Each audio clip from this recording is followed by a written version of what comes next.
Olá, a paz do Senhor. Estou aqui para partilhar algumas coisas com vocês.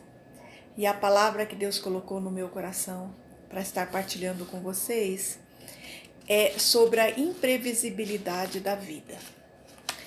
E eu quero tomar por base o centurião que foi ter com Jesus, Jairo.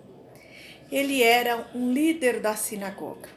Marcos vai nos narrar a história que quando Jesus volta de Genezaré, que ele cura aquele gadareno, que ele chega no lago da Galileia, quando ele chega nas margens, Jairo vai ter com ele. Jairo era um líder da sinagoga e ele tinha uma vida perfeita. Era um homem que tinha a responsabilidade de cuidar da adoração pública e da oração. Ele tinha a responsabilidade da leitura da Torá e da exortação. Mas o imprevisto chega na casa dele. E esse imprevisto lhe rouba a paz, lhe rouba a tranquilidade. É a sua filhinha que está à morte. E Marcos vai registrar que ele foi até Jesus.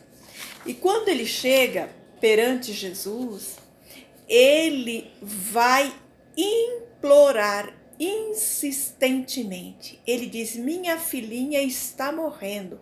Vem, por favor, e impõe as mãos sobre ela, para que seja curada e viva. Interessante que esse homem que tem uma vida perfeita, o imprevisto bate-lhe à porta e ele vai até Jesus pedir um favor.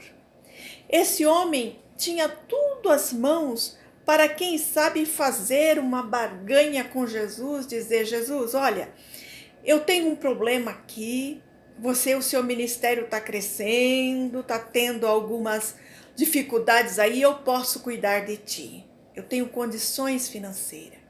Ele podia também negociar, Jesus estava sendo já rejeitado. Olha, é só dar uns telefonemas, conversar com alguém e eu resolvo a sua vida. Não.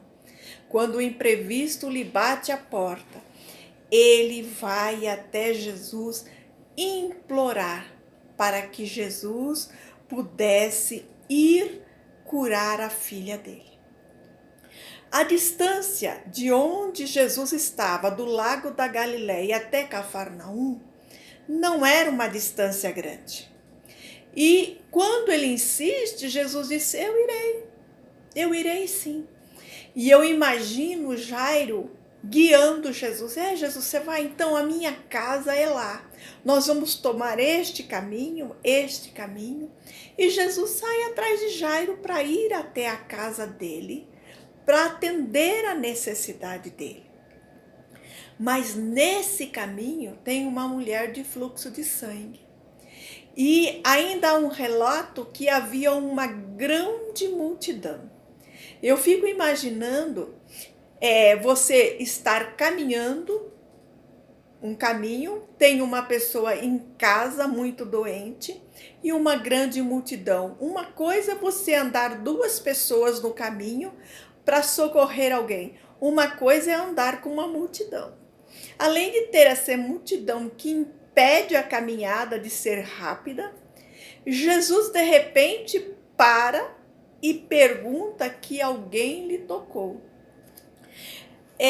A distância não é grande, mas para um pai aflito é grande. E ainda mais quando se para perguntar quem me tocou, sendo que todo mundo estava tocando em Jesus. Mas ali, naquele momento, havia uma mensagem para dar esperança a Jairo. E interessante que Jesus pergunta, a mulher se apresenta, diz: há 12 anos eu estou sofrendo. E eu fico imaginando Jairo dizendo assim: isso aí, 12 anos, minha filha tem 12 anos, então Jesus pode curar minha filha, Jesus pode curar. Nasce aquele flash de esperança, aquele flash de fé, Se Jesus cura alguém que está há 12 anos doente, uma senhora, por que não vai curar minha filha que tem 12 anos? Mas aquele flash de esperança dá lugar a um barulho. Diz que enquanto Jesus ainda estava falando, quer dizer, enquanto Jesus estava dando atenção àquela mulher, sabendo da história dela, chega alguém da casa de Jairo e diz: sua filha morreu, não precisa mais incomodar o mestre. E é interessante que eu imagino Jairo, ele quem sabe ficou sem fala naquele momento, e eu acho interessante que o próximo versículo, Marcos, diz assim: não fazendo caso do que eles disseram. É aí que Jesus começa a trabalhar na vida de Jairo. Jesus queria ensinar a Jairo alguns princípios. O princípio de se ver o invisível. Jesus está ensinando que é necessário ver o invisível. Jairo, ele tem aquele barulho, aquilo que vem ao seu ouvido quando a sua fé parece que estava no auge. Não, é diferente a história. Não é como a mulher lá, não. Ela não está só doente, ela já morreu. E Jesus diz assim, não fazendo caso daquilo que ele ouviu, Jesus diz, não tenha medo, creia somente. O que Jairo precisava aprender? Ele precisava crer no invisível. Ele precisava ignorar o que as pessoas diziam. Ele precisava desligar o som, tapar os ouvidos. Ele não podia olhar para as circunstâncias. Não tem jeito, é tarde demais. E sabe, você que está ouvindo esse vídeo, está agora na imprevisibilidade da vida. Mas quando você olha para a circunstância, você olha para a palavra de Deus, você diz, o meu Jesus tem poder, ele é poderoso. Mas quando você olha para as circunstâncias, você olha para o barulho ao redor, tudo diz, já morreu, não tem jeito, não tem mais tempo. Mas o que Jesus disse para Jairo, ele disse, não tenha medo, creia somente. Não limite as suas possibilidades ao visível. O grande desafio da vida cristã, daquele a qual Jesus chamou, é desafiar a possibilidade do visível. Não seja controlado pelo lógico. A circunstância lógica era, não tem jeito. O apóstolo São Paulo, escrevendo aos Coríntios, na sua segunda epístola, ele diz assim, no capítulo 4, verso 18, portanto, não olhamos para aquilo que agora podemos ver. Em vez disso, fixamos o olhar naquilo que não se pode ver. Pois as coisas que agora vemos logo passarão, mas a que não podemos ver durarão para sempre. Jesus impele Jairo ao invisível. Não tenha medo, creia somente. E é interessante que eles seguem o caminho. Eu imagino o quanto esse caminho ficou longo para Jairo. Quanta aflição ao seu coração. Mas estava do lado dele Jesus. Jesus que tinha curado a mulher há 12 anos está do lado dele. E a palavra é, creia. Quando Jesus, esta circunstância faz aquele alvoroço da notícia, Jesus faz seleção. Jesus, ele seleciona Pedro, Tiago e João para estar com ele. O que nós aprendemos aí? Quando nós estamos no meio do imprevisto, da tempestade, nós precisamos selecionar pessoas que irão conosco. Havia uma grande multidão. Jesus diz, todo mundo volta. Não quero ninguém comigo. Jesus leva quem está preparado para ver milagres. Talvez você está passando a tempestade, contando para todo mundo, chamando todo mundo, mas hoje Deus está dizendo para você: selecione pessoas que podem ir com você. Selecione pessoas que crê no invisível. E quando eles estão chegando na casa de Jairo, Marcos vai dizer que Jesus viu um alvoroço.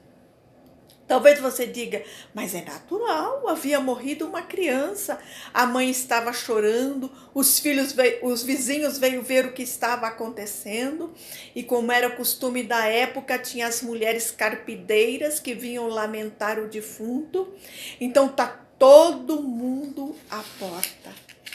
O que Jesus faz? Ele, quando vê aquele alvoroço, eu imagino que Jesus está tentando entrar na porta da casa e aquele alvoroço, ele diz: ei, para, a menina não está morta, ela dorme. Sabe por que Jesus fala isso, irmãos? Porque a morte não é o fim.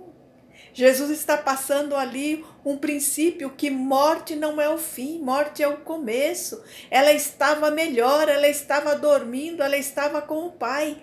Mas por amor a Jairo, por amor à fé de Jairo, Deus precisava fazer alguma coisa por Jairo. Jesus queria fazer alguma coisa por Jairo.